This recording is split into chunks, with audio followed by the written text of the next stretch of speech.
Hello everyone and welcome to your master's program. Today we're going to be discussing change management. And we are here today with a change agent himself, a management consultant, Dr. Silvio De Bono. Dr. De Bono, thanks for your time today. Thank you, Sandy. No worries. So my first question is the introductory question. What would you say are the principles of change management? Change is inevitable. Mm-hmm. Change is the only constant. Mm-hmm. And without change, organizations fail to exist. If we think that things do not change in organizations, we're absolutely wrong. As a matter of fact, I keep on quoting with students every time I start with a change management module, the same thing, mm-hmm. that the only constant in organizations is change. Everything else changes. Yeah. The world around us is constantly changing. The needs are constantly changing. The demands are constantly changing. Technology is constantly updating itself. People are becoming more knowledgeable.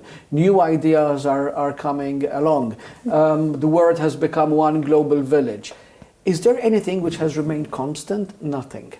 So without wanting, without maybe needing, we cannot run, manage, lead organizations if we don't keep one constant idea in mind. That since everything around us is constantly changing, the only way to be able to cope is to change. But this is only the beginning. Because in order to change is not only good enough, but we need to change fast. We need to change in line, and we need to ensure that our change is driven not only by external needs, but also by internal desires.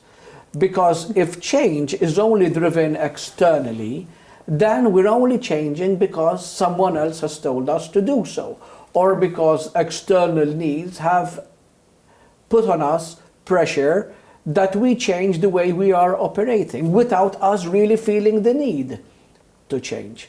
I think that we need to start looking into change completely different.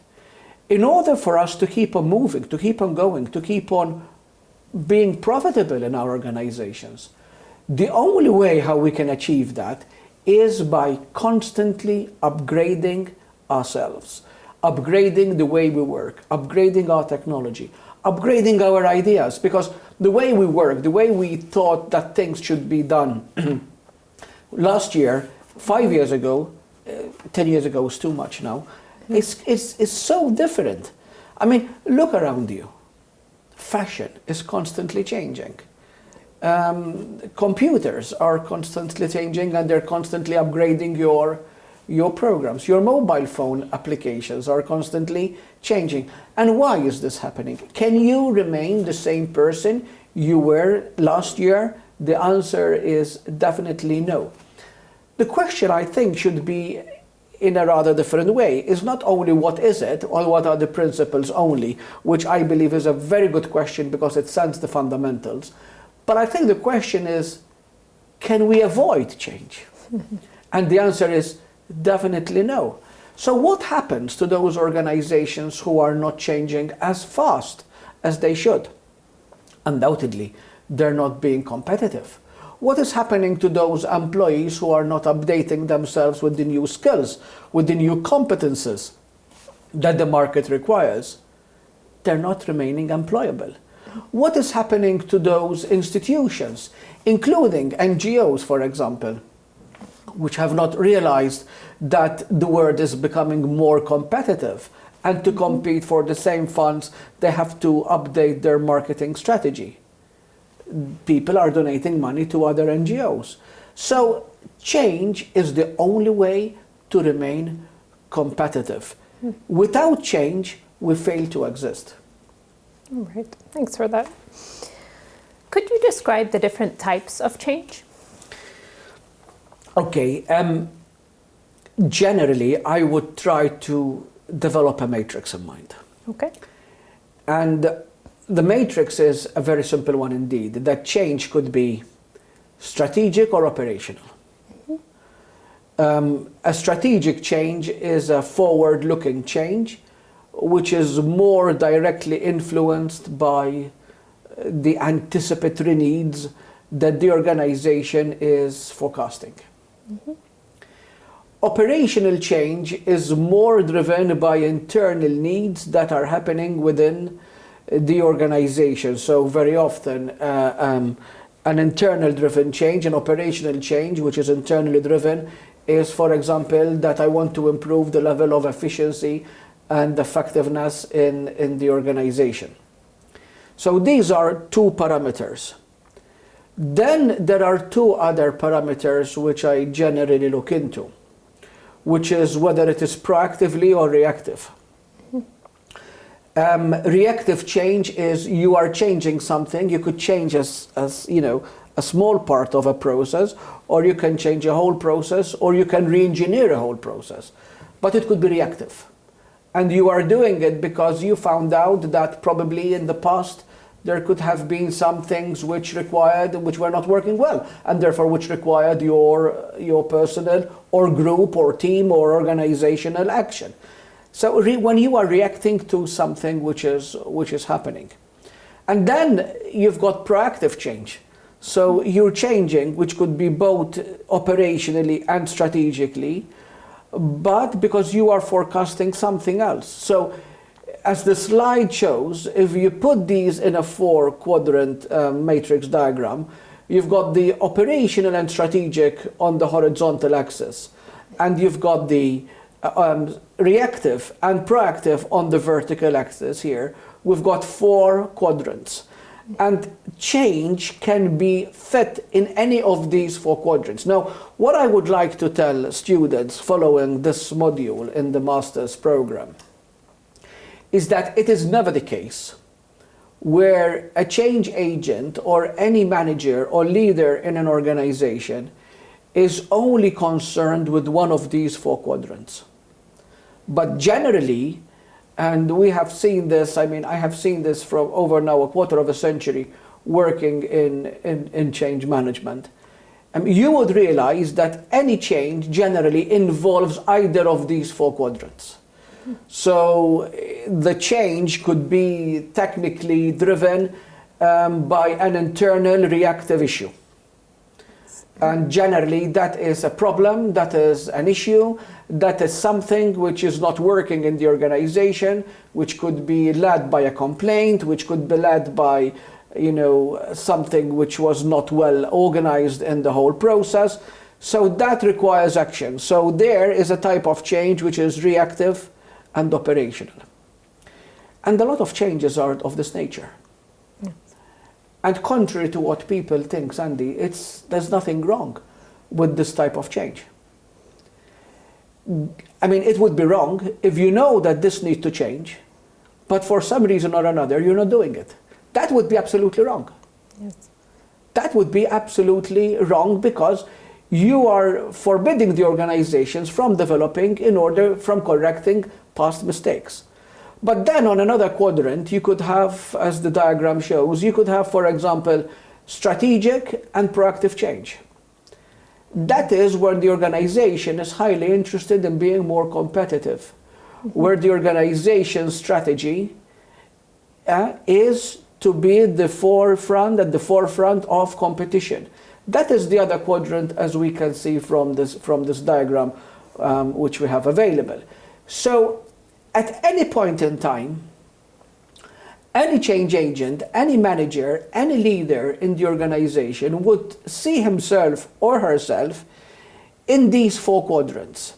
There are times when one quadrant would be more predominant than the rest. There are times, because it's constantly changing, where you would find yourself that you are more reacting rather than being more proacting, which is fine, which is good, which is acceptable, because at the end of the day, this is what the organization needs, and this is what needs to be done.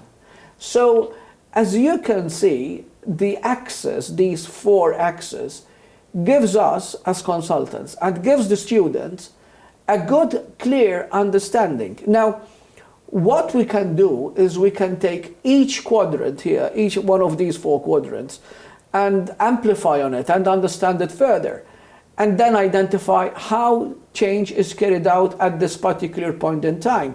What are the issues which are employed in one area and not the other? What is the role of the change agent? How are we going to ensure that change is reached in each of these 4 quadrants? And this is what, managing, structuring, and changing organizations at the end of the day is all about. Mm-hmm. Okay, thank you. What would you say are the stages in the change process? Yes, this is another very good question.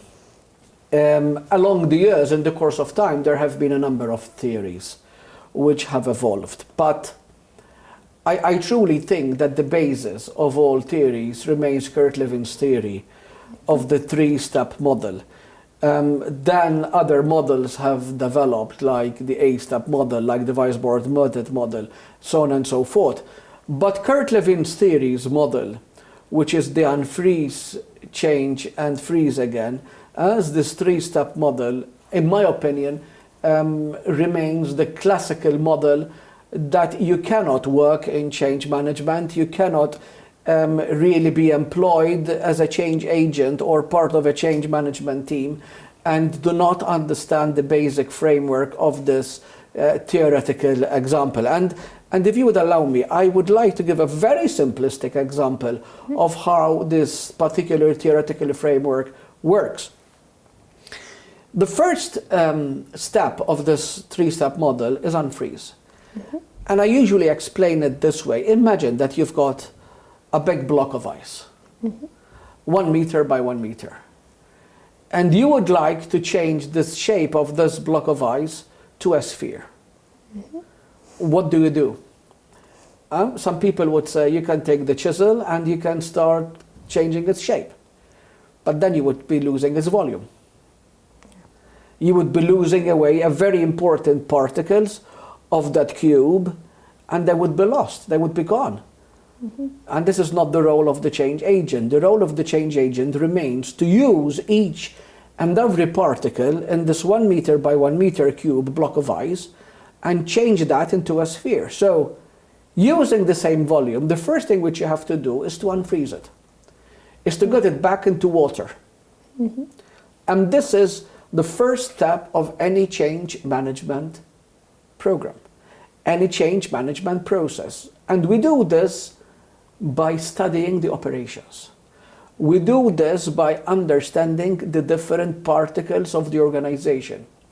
We do this by getting every process, map it, identify the good parts, identify the weak points, looking into the nodes, look into the metrics of each and every node, look into how we can improve, do the necessary benchmarking. So this is what we start doing in any change management program first, unfreeze. It's like getting the big whole and changing it to smaller parts, But this is very important. Any change agent first needs to understand the organization. Then we go into the second step. And the second step is we have this now volume of water, to use the same example, and we change its shape. Any shape we want, because it's no longer solid, it's liquid. Mm-hmm. So we can take any form, we can take any model, we can pour the same volume of water without losing 1 drop of water, without even losing 1 drop of water. We put it in a new shape, and that is the change process. This is when you take now, metaphorically, of course, I was speaking metaphorically, on a practical term, what does it mean? It means that you are taking each and every step again, you are taking each and every particle again, you are identifying the strengths and weaknesses of every particle, you are understanding how the different parts actually work together, you change where it's necessary, without losing a drop. You make all the necessary changes through education, through training, through teaching, through re-engineering, through all the different change management interventions. And after this, I explain what are the 4 change management interventions, because they're very, very important. And once you do this, then you freeze it, then you anchor it, then you implement it, then you put it back into the freezer to get solid again. You see? So Kurt Levin's theory is so classical, it is so fundamental, but it is so true that people can understand what it is. The criticism that Kurt Levin's theory gets is because at times he probably forgets that organizations change while they are in operation. Yes. So the question is, can we really do this if we are in operation, if we are managing our business? Can we really do this? And the answer is no. The answer is we can do it, but not holistically. When I was much younger and I started in working in change as a change agent, I thought that the best changes are the massive big bang changes. And as an experienced consultant, I thought that in order to leave a good legacy, all changes had to be big, huge, you know. Then you realize that you're absolutely wrong. Then you realize that the best changes are the small changes, but which are continuously happening.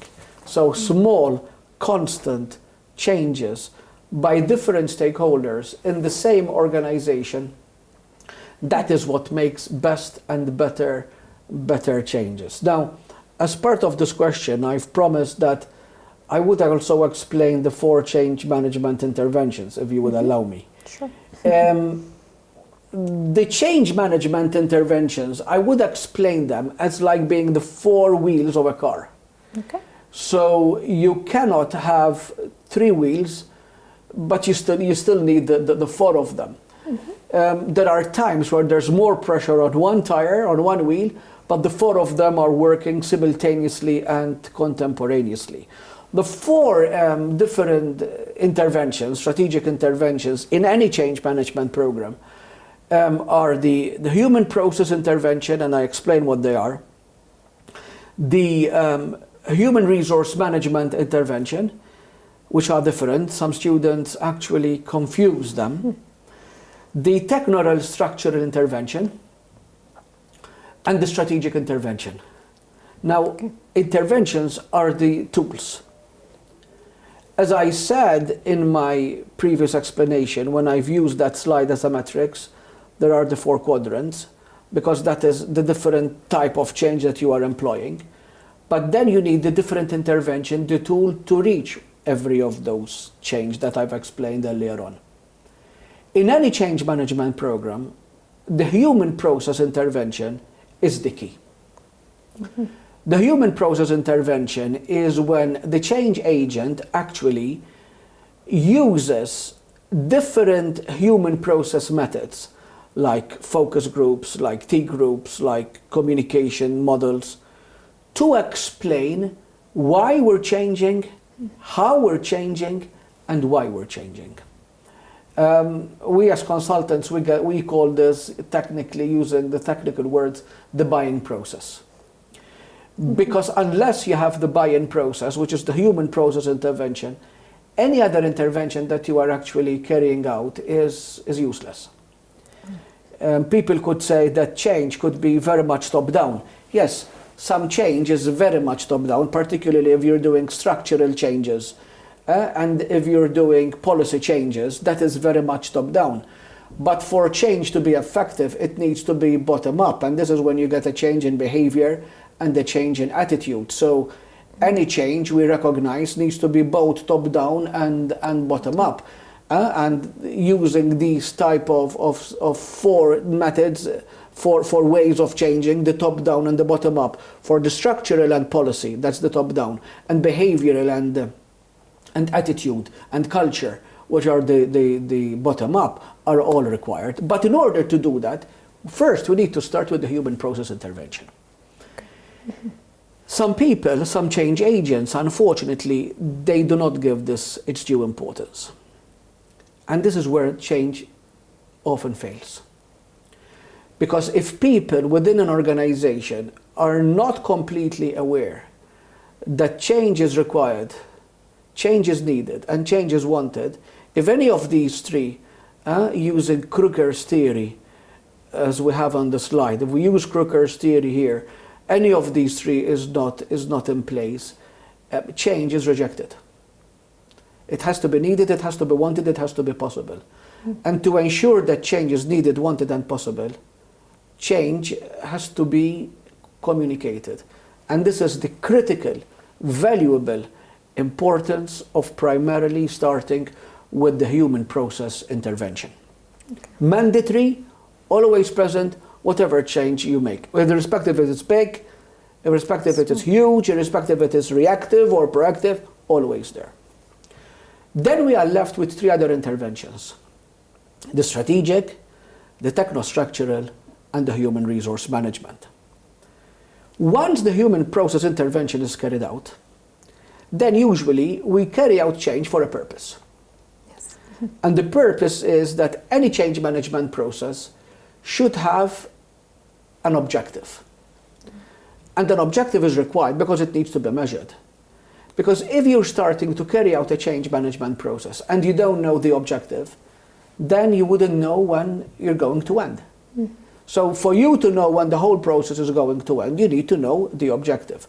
This is the strategic intervention, when there it is high on the strategic input that is required over a period of time. The problem that people find with strategic intervention is that there could be a lot of unknowns. And when there's a lot of unknowns, the fear of change is extremely high. But remember what I've said earlier on, that one of the things that we really need to look into and we start doing is the human process intervention. So if we're high with human process intervention and automatically then we're going into strategic intervention, we are automatically limiting the number of unknowns. If we're limiting the number of unknowns, we are ensuring, or at least hopefully, because you can never be 100%, ensuring that you're going to get more people on your side. If you're going to get more people on your side, you're limiting the unknowns and you're getting more support. Strategic intervention is definitely required, as we said earlier on in the slide, because there's an external change and because you need to have a completely different direction. Not all changes are strategic. There are some changes which are very little strategic, but they're more operational. And this is where techno-structural interventions take place. So the strategic intervention is when more direct, bold, strategic steps are required. I don't know, for example, changing the nature of the business, or opening a new arm completely, or closing an arm of the business, or doing a partnership, or doing a demerger, or doing a merger. That's a very much of a strategic intervention. But not all changes are huge as that. Remember that even in going into such a strategic intervention, the first intervention, which is the human process intervention, is mandatory to achieve that level of change earlier on.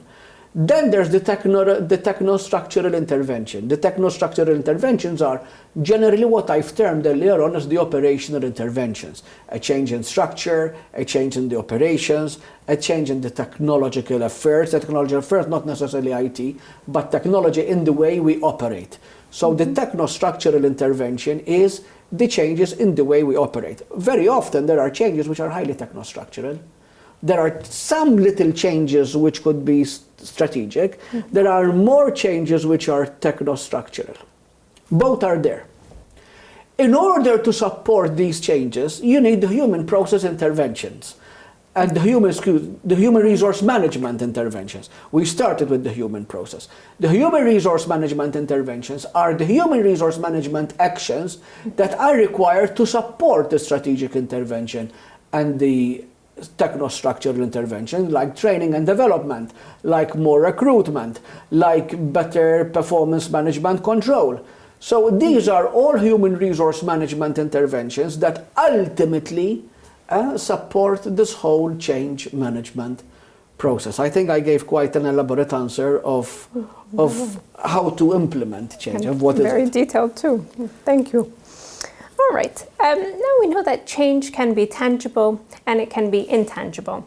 Could you please give an example of each? And could you help us identify how we can measure each? Now this is a very, very particular question. First, we need to define, at least in my opinion, what is a tangible change and what is an intangible change. And here we have to be very careful, because if we're not careful, we can mislead. All changes are tangible. And all changes are tangible because each and every change can be measured. One thing which we really emphasize on in any change management program that we adopt and adapt is that for change to be effective, it needs to be measured. For example, if an organization is currently operating in a particular market where it has 55% of its market share, and it needs to change its strategy to get a better market share. For change agents, that better market share phrase does not make sense. For us, what makes sense is what type of increase in the market share do you require? Has the segment been identified? What are the actions that are going to be required in order to reach that increase in that particular segment over which particular period of time? So primarily, change needs to be measured. And you would identify whether you have reached and to what percentage you have reached your change management program by measuring the success. So if, for example, I had aimed initially when I started to increase the market share by 10% over a 12-month period, but I've only reached 6% over a 12-month period, there's some information which I need to be aware of. First, I've still increased by 6%, but I still did not reach my 10%. Yes. So why did I gain access and success in certain area, and why did I fail in some others? This shows rather that any change needs to be tangible. Another example is, for example, I'm changing the organization structure because there is very little there is employee satisfaction and customer satisfaction in the way the organization is operating. So someone comes and tells me, look, I think that the best thing to do is to change the way the structure is being managed. And therefore, what do? You get the advice of internal or external, and you change the parameters. That is not good enough. You need to measure the satisfaction index of employees and customer before, and you need to measure the satisfaction index of employees and customers after. So you would identify if that change has proved to be successful or otherwise. Therefore, each and every change is tangible. When we speak about tangibility, however, we speak whether it can be physical or non-physical tangible. Any change needs to be learned, needs to be understood, and needs to be accepted. If change is not accepted, if change is rejected, even at the germination phase, even at the conceptualization phase, it is never going to be successful. And this is why, therefore, we speak about the level of tangibility of change. Some examples of how change could be tangible is generally in improvements in satisfaction, in improvements in efficiency, in improvements in sales. Anything which can really show that there has been an improvement over the previous time frame, over a previous benchmark. Tangible change is very often benchmarked. Before, we used to provide a service within 15 days. Now we're providing a service within 10 days. Before, in order to get access to a particular service, you need to go to a particular government department and you need to fill 5 forms, and a month later you would get a reply. Today you can go online, you can fill the same form, and you've got the application filled instantly. That is a change. Is it tangible? Yes. It's tangible because you can see it and you can benchmark its measurement. Okay. An intangible result, rather than an intangible change, cannot be seen instantly. For example, you're implementing a particular change, which could be a change in service. but you wouldn't know its effect there and then. The long-term measurement effect would need a much longer period. There are certain industries and there are certain examples where you wouldn't be able to see the effect instantly. And these are also very important industries. A case in mind, a case in point that comes to my mind is, for example, in the field of education. You change the way a subject is taught, and you wouldn't realize whether that is effective or not 9 months down the line, if you are lucky. You change the methodology how algebra and maths in general, trigonometry, for example, is being taught. There has been changes in the way, for example, we taught maths at schools. And you wouldn't realize if that has been successful, not instantly, but 9 months, a year, 2 years down the line. And then you realize, no, we need to go back to the old method. Or, yes, this is even a better method, how students are understanding. So there are certain things which can be measured instantly. There are other things which cannot be measured instantly. The intangibility is not in the actual change. The intangibility, which at times we mix up and we say, therefore, that change is intangible. No, change is always tangible. But there are some changes where you can measure the intangible because it's physical, it's seen, it's evident, it's clear.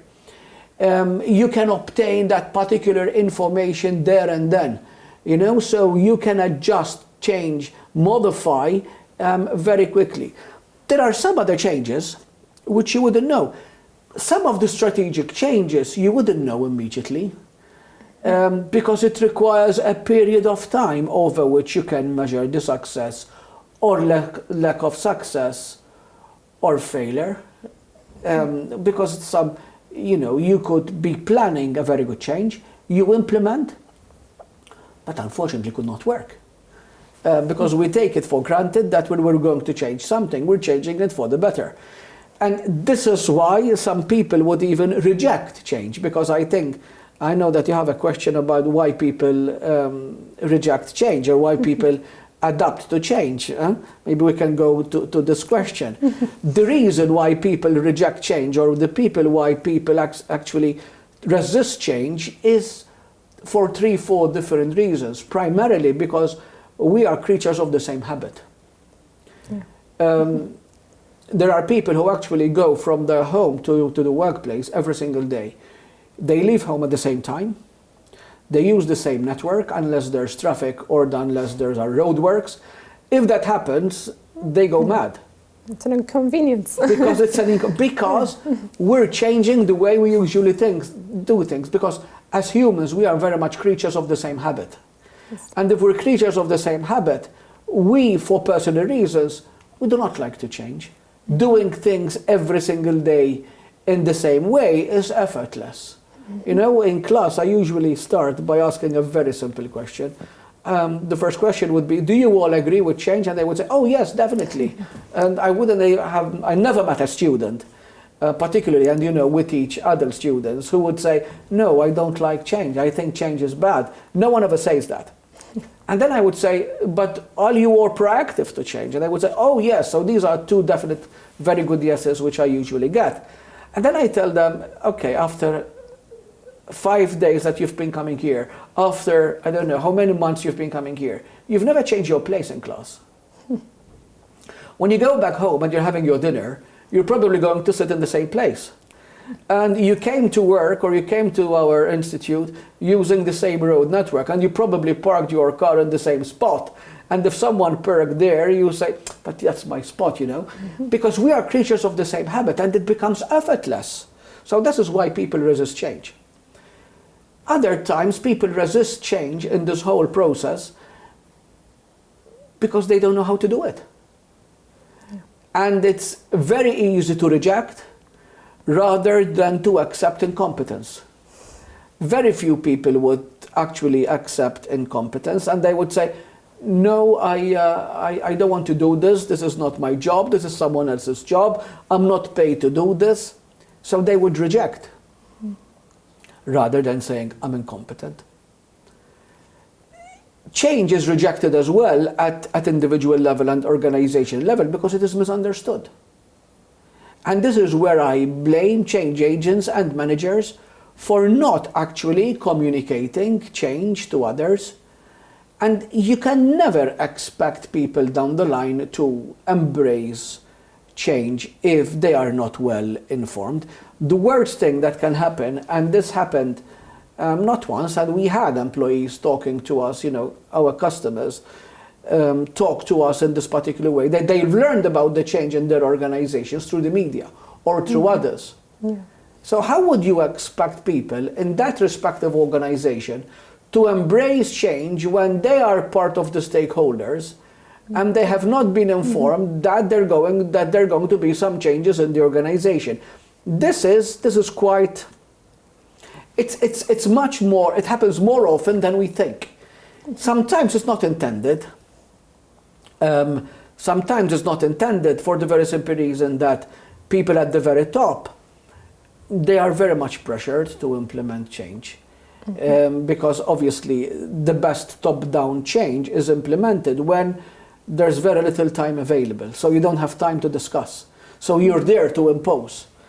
And if it is not planned and change is accidentally needs to happen due, for example, to a lot of external pressures and external changes, it happens. Yes. And I'm not saying that it is always bad. Imagine that all of a sudden there's a new regulatory framework which is imposed and the financial institution has to react immediately.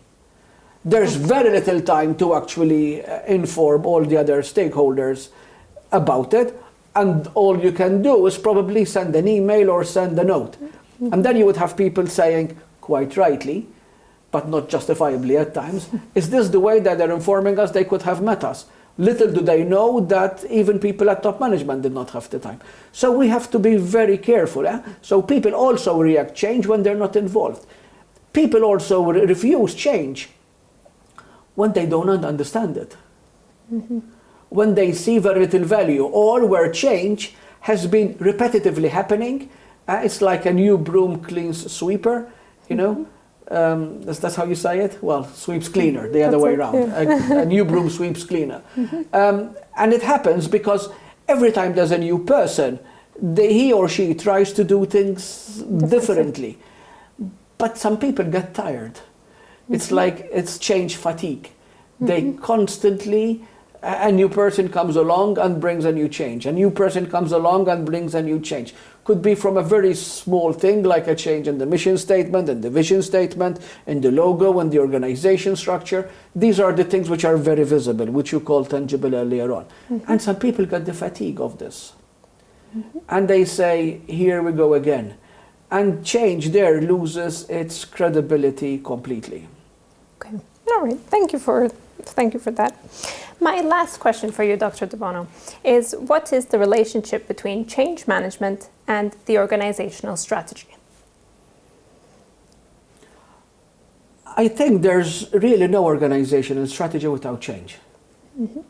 So how can we factor it in? Yes, because strategy is actually moving from point A to point B. So in itself, strategy is a change. In itself, strategy is change. So essentially, strategy and change, they go together. You can only achieve your strategic objectives if you employ change. Strategy is never is too harsh, but it is hardly ever the case where strategy is don't do anything. In that case, if strategy is don't do anything, that is strategy too, but that's hardly ever the case, if at all. But I cannot say never as an academic. But if it is hardly ever, most of the strategies is moving from the current destination to a potential destination.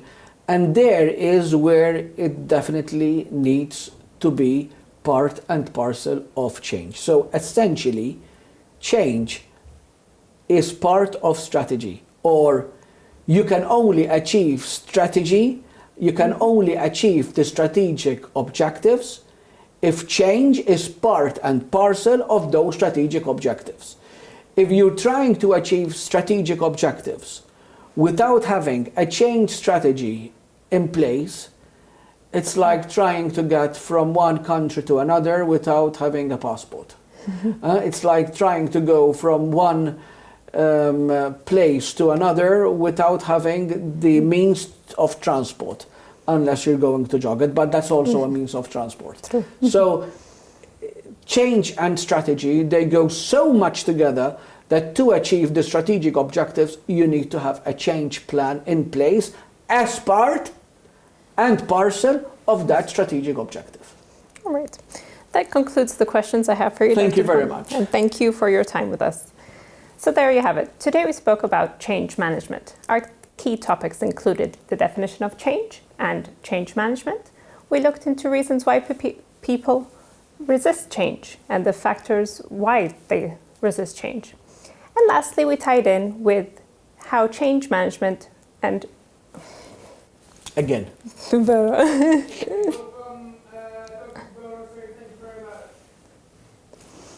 So that concludes the questions I have for you today, Dr. De Bono. I'd like to thank you for your time. So there you have it. Today we spoke about change management. Our key topics included the definition of change, the steps of the change process and change management, and we looked into reasons why people tend to resist change. And we ended up with the relationship of change management and the organizational strategy. That's it for today. Thank you and see you next time.